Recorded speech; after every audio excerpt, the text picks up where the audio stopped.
Hello বন্ধুরা, তোমরা জানো যে স্বামী বিবেকানন্দ স্কলারশিপ 2024 থেকে 25 আবেদন প্রক্রিয়া শুরু হয়ে গিয়েছে। বেশ কিছুদিন ধরেই ছাত্রছাত্রীরা অপেক্ষায় ছিল কবে থেকে স্বামী বিবেকানন্দ স্কলারশিপের আবেদন প্রক্রিয়া শুরু হবে। সম্প্রতি সেই প্রক্রিয়া চালু হয়েছে। এমনকি অফিসিয়াল ওয়েবসাইটেও বেশ কিছু বদল করা হয়েছে। নতুন করে SVMCM 4.2 ওয়েবসাইট লঞ্চ করা হয়েছে।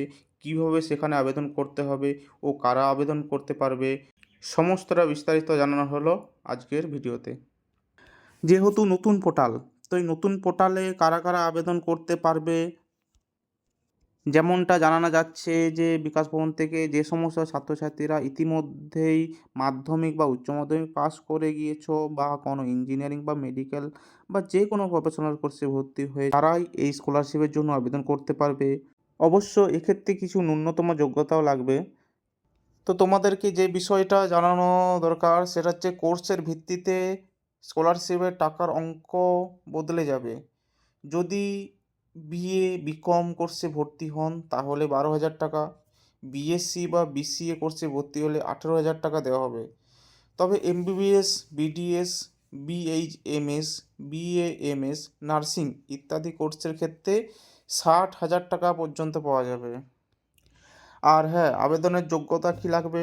যারা SVMCM 4.2 এর জন্য আবেদন করতে চান তাদের শেষ দেওয়া পরীক্ষার অর্থাৎ মাধ্যমিক বা উচ্চ মাধ্যমিকের ন্যূনতম 60% মানে 60% নম্বর সহ উত্তীর্ণ হয়ে থাকতে হবে, তবেই এই স্কলারশিপের জন্য আবেদন করতে। একই সাথে নতুন কোনো কোর্স ভর্তি হয়ে থাকতে হবে ও পারিবারিক আয় 2,50,000 বা তার থেকে কম হতে হবে। আরেকটা বিষয় আগের ভিডিওতে তোমাদেরকে জানাইনি, যেটা হচ্ছে প্রয়োজনীয় ডকুমেন্টস কী কী লাগবে।